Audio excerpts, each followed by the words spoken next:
Zero পয়েন্টের বরফে মোড়া সৌন্দর্য দেখার পর এবার চলুন পৌঁছে যায় নর্থ সিকিমের স্বর্গ ইয়ংথাং ভ্যালিতে, যেখানে পাহাড়, নদী আর ফুলে সাজানো প্রকৃতি মন জয় করে নেয় এক মুহূর্তে।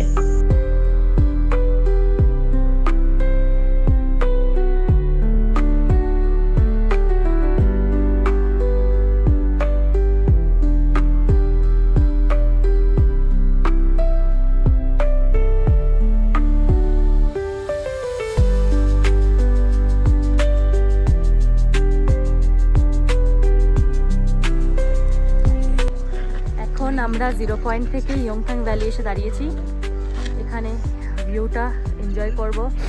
এখন অতটাও ভালো লাগছে না, কারণ সূর্যটা নেই আর তারপরে আর এখন এপ্রিলের প্রথম শুরুতে তো, তাই বেশি ফুল টুলও নেই।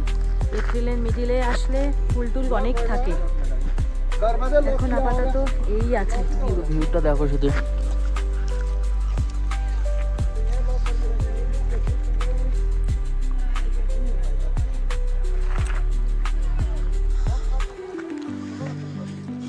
নিচেও সবাই গেছে দেখা, টুরিস্ট ওই নিচে অব্দি চলে গেছে।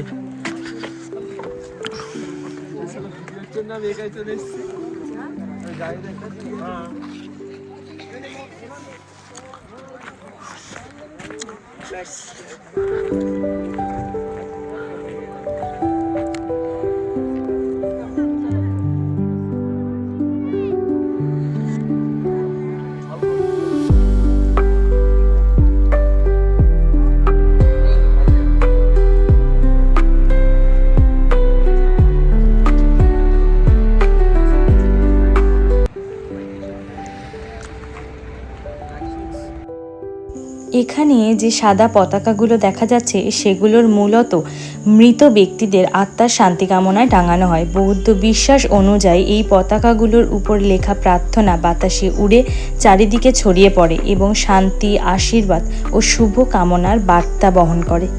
এই ভ্যালিতে এপ্রিলের মাঝামাঝি সময় থেকে জুন মাস অবধি খুব সুন্দর সুন্দর বনো ফুলে ভর্তি হয়ে যায়, তখন ভ্যালিটা আরও সুন্দর লাগে। অক্টোবর থেকে ডিসেম্বরের সময়টাও খুব সুন্দর এখানে আসার জন্য। ইয়ংথাং ভ্যালিতে এই দেখো একটা ছোট্ট নদী বয়ে যাচ্ছে, অনেক দূর থেকে আসছে আর ছোট্ট, বেশি জল নেই এখন, সেই জন্য অতটা বোঝা যাচ্ছে না। নিচে গেলে বোঝা যেত, কিন্তু আমরা নিচে যেতে পারছি না কারণ এখানে প্রচণ্ড প্রচণ্ড ঠান্ডা, খুবই হাওয়া হচ্ছে, মানে একটু এখানে দাঁড়িয়ে থাকা যাচ্ছে না। তাও অনেকে নিচের দিকে গেছে, এই যে অনেকে নিচে গেছে, গিয়ে ছবি টবি তুলছে।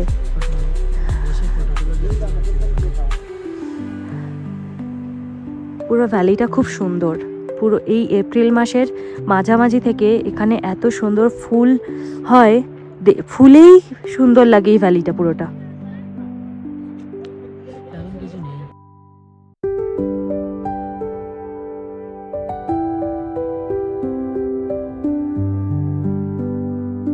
গ্যাংটক ফেরার পথে আমরা এই সুন্দর ওয়াটারফলস দেখেছি, যার নাম অমিতাভ বচ্চন ওয়াটারফলস।